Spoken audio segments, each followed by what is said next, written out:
अच्छा, अब आते हैं कि जब इस्लामाबाद आए जी। तो उधर जाना हुआ।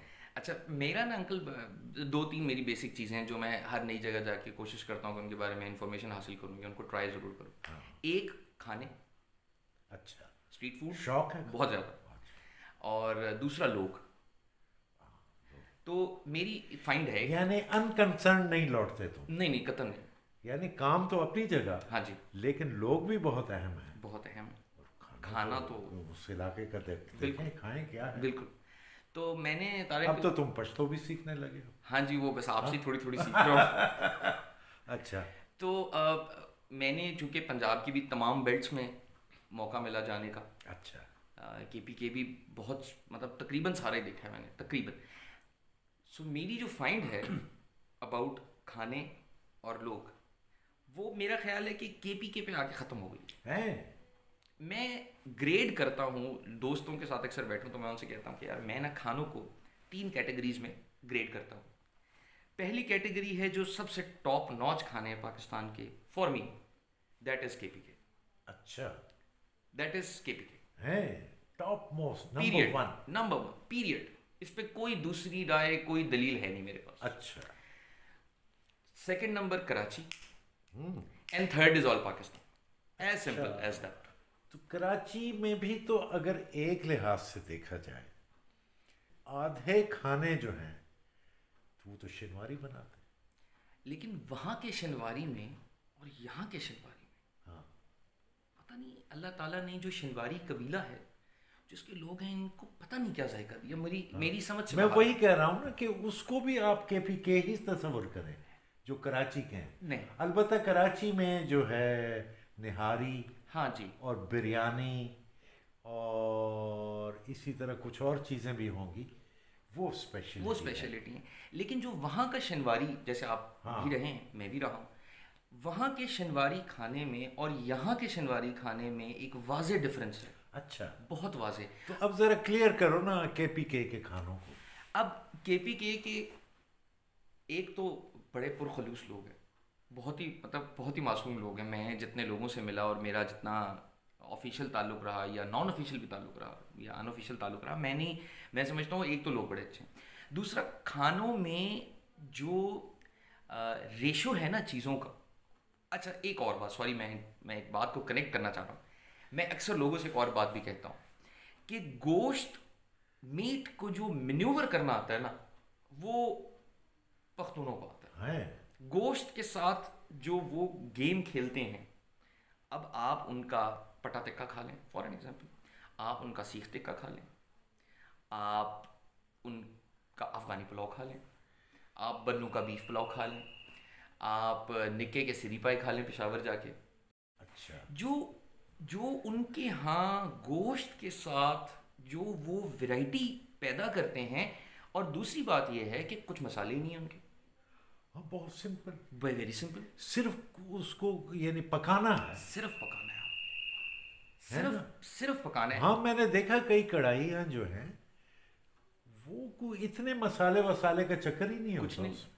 हल्का फुल्का कुछ होता है। और वो जो यूजुअली घर के मसाले हैं वही डलते हैं। कराची की शनिवारी कढ़ाई में तो मसाले होते हैं। जी बिल्कुल ऐसे ही है। इधर जो है मसालों वाली भी मिलती है और सिंपल भी मिलती है, लेकिन वो सिंपल भी क्या बात होती क्या बात, क्या बात। है। अच्छा, अब केपी के तो बहुत बड़ा है, जी। लेकिन तुम किस एरिया की बात कर रहे हो। मैं अंकल आपसे मेजरली बात कर रहा हूँ खानों के बारे में, पेशावर। पेशावर। मेजरली हाँ। क्योंकि पेशावर, मेरी टीम बैठती है वहाँ पर, तो मेरा बहुत ज़्यादा आना जाना लगा रहता है, दोस्त यार भी बहुत हैं, और फिर उन सबको ही पता खाने पीने का बड़ा शौकीन है। तो वो जब जाऊँ तो कुछ ना कुछ मैं यूट्यूब से देख के या सर्च करके कुछ ना कुछ वहाँ नया ज़रूर मैं एटलीस्ट ट्राई करता हूँ। जैसे मैंने आपके सामने एक नाम लिया अभी, निक्का सिरी पाए। हाँ, निकल सिरी पर। अब वो है एक छोटी सी जगह, बिल्कुल ये सादी कहाँ सी। पे है? मुझे एरिया भी नहीं पता अंकल, वो जिस दोस्त के साथ था वही ले गया मुझे। नमक मंडी अ, या होगी कहीं मुझे जगह। नहीं हाँ। अंदाज़ा। पेशावर वाले जान जाएंगे कि निक्का सिरीपाई वाला कौन है और किस जगह पर है। तो और फिर वो शनवारी का जो यूनिवर्सिटी रोड वाला अफ़गानी पुलाव है। अच्छा, अफगानी पुलाव तो फिर अफगानों का है ना। अंकल हमने तो केपी के में खाया और वो वहीं की डिश है, तो हमें तो बस हमें तो वो वह इश्क हो गया लगता है हमें कि उससे। वो वहीं का है। अंकल मुझे ना उस शनवारी खाने के उस चावल की एक डिश खाने के बाद जो इश्क हुआ खानों से, वो मैं नहीं बयान कर अच्छा, सकता। वो पकाते भी सेला में है, यानी बासमती नहीं होती वो, जी, सेले की अपनी खुशबू, खुशबू होती है, और वो सेला पकता भी बड़ी मुश्किल से। बिल्कुल। और दूसरा अंकल वो जो उनके यहाँ चर्बी का इस्तेमाल, और जो वो पता नहीं, मैं मेरे बयान से हाँ, बाहर, दुम्बे का गोश्त होता है, दुम्बे का गोश्त है, और दुम्बे की चर्बी होती है। और आम तौर पर मैंने तो ये देखा है कि कराची में या पंजाब में पूरे और बाकी इलाकों में चर्बी से लोग ज़रा सा घबराते हैं और भागते हैं, और वो समझते हैं कि चर्बी पता नहीं हम खाएं ना खाएं क्या करें, लेकिन वो तो चर्बी ही में सारा कुछ बनता है। एग्जैक्टली, यही उसकी खासियत है। और मैंने, लोग अक्सर पूछते हैं मुझसे कि खानों में स्मेल तो नहीं आती, चर्बी से एक हमक आती है, हाँ, ये लोगों का यही कहना है कि जी बू आती है, ये होता है। आई डोंट फाइंड, लेकिन मेरा ज़ाती तजर्बा ये है कि ये ऐसी कोई बात नहीं, कोई बू नहीं आती, कोई हींक नहीं आती, बल्कि वो जायका ही जुदा होता है। फिर अंकल पेशावर से अगर हम और केपी की तरफ जाएं तो मेरा जो है, मैंने आपसे अभी हम जिक्र कर रहे थे इंटरव्यू से पहले कि मेरा जाना हुआ हुंजा तक। अच्छा। और इसके बीच जितने छोटे छोटे इलाके जितने भी आते हैं वहाँ रुका भी, वहाँ के लोगों से भी मिला, छोटे छोटे गाँव में भी गया मैं, और स्वाबी भी जाना हुआ। मतलब मैं तो वो याद कर बता रहा हूँ जो थोड़े बहुत याद आ रहे हैं मुझे। स्वाबी भी बहुत बार जाना हुआ, वहाँ के लोग भी बड़े अच्छे, स्वाबी में बड़ा कदीम शहर है, और उसमें बहुत सारे आसार कदीमा हैं। बिल्कुल, स्वाबी में, बिल्कुल टेक्सला में और तख्त भाई में, बल्कि पूरा स्वाद भरा पड़ा है आसार कदीमा से। बिल्कुल। फिर हम एक बड़ी इम्पोर्टेंट डिश का नाम भूल गए, चपली कबाब। हाँ, चपली कबाब।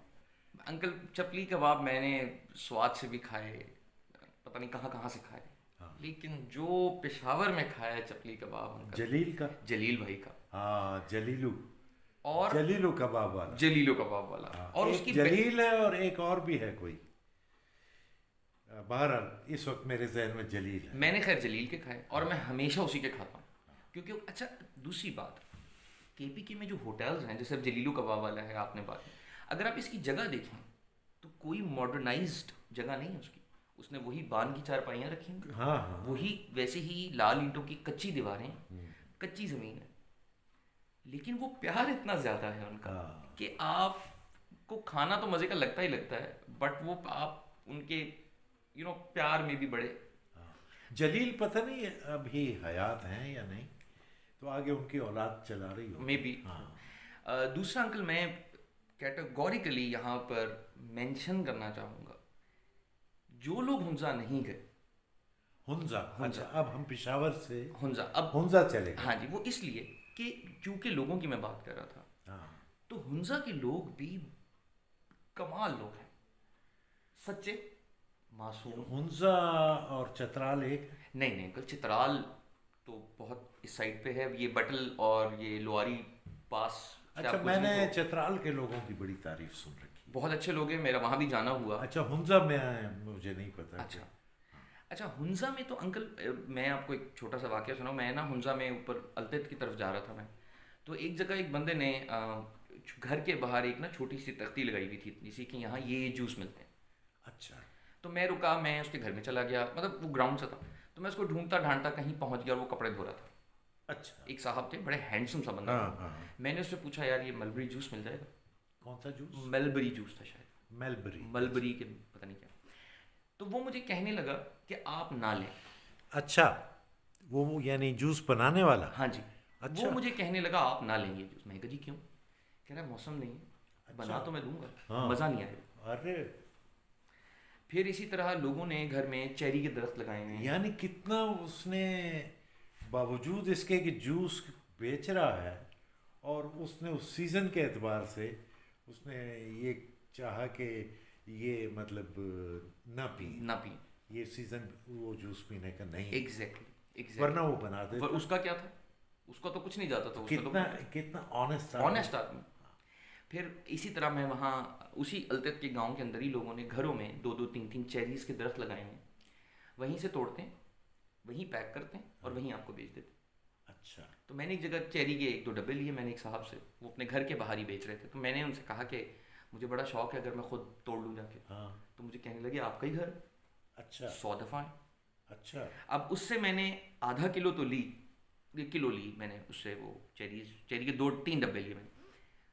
साथ मैंने ऐसे ना हाथ में तोड़ ली काफ़ी सारी, मतलब होगी वो आधा किलो शायद होगी। तो मैंने उससे पूछा ये मैं ले जाऊँ, कह रहा ये तो आपकी, और लेके जानी तो और भी ले जाओ। ओ। And he charge me for those 2-3 boxes. जो वो थी जो मैंने हाथ में ली थी, दैट वाज टेस्टर और something you can say it, but ये उनका प्यार था। और मैंने उससे पूछा अंदर आके तोड़ लूँ, घर था किसी का। तो उसने कहा जी 100 दफ़ा आए बैठे हैं, आपको चाय पिलाते हैं। And this and this. क्या फीलिंग आई फिर? क्या फीलिंग थी, मैं शायद, मुझे कभी कभी यकीन ही नहीं होता कि ऐसा पाकिस्तान में दिस इज़ पॉसिबल। हम जिस नफसा नफसी के दौर में शहरों में रह रहे हैं, या हम सारा दिन लोगों पे शक करते हैं कि यार ये अच्छा है ये बुरा है, उनके लिए शायद सब अच्छे हैं, उनके लिए वो चीज़ नहीं है शायद, ये जो भी। लेकिन I love those moments and देखो एवरीथिंग। कितनी अच्छी बात की तुमने बिलाल, और उन लोगों की जो सादगी है, और उन लोगों का जो खुलूस है, बिल्कुल। और उन लोगों का जो सच्चा प्यार है। लेकिन ऐसे ही मेरे जहन में एक बात आ गई, हम तो जाकर वहाँ महसूस करते हैं ना ऐसा, और हम वापस आ जाते हैं अपने शहर में, और फ़र्ज़ करें वही शख्स आ जाए इधर 2 दिन के लिए या 1 दिन के लिए, तो क्या शहरों का रहने वाला जो है उनके उस खुलूस का बदला इस हालत में देता है? नहीं। जी, तो बिलाल के साथ दिलचस्प गुफ्तगू जारी है, लेकिन आगे क्या होता है अगले एपिसोड का इंतज़ार कीजिए। और आखिर में एक दरख्वास्त के चैनल को सब्सक्राइब कर लीजिए, दोस्तों के साथ शेयर कीजिए, और बेल आइकन का बटन दबाइए। अगली किस्त में मुलाकात होती है। अल्लाह हाफिज़।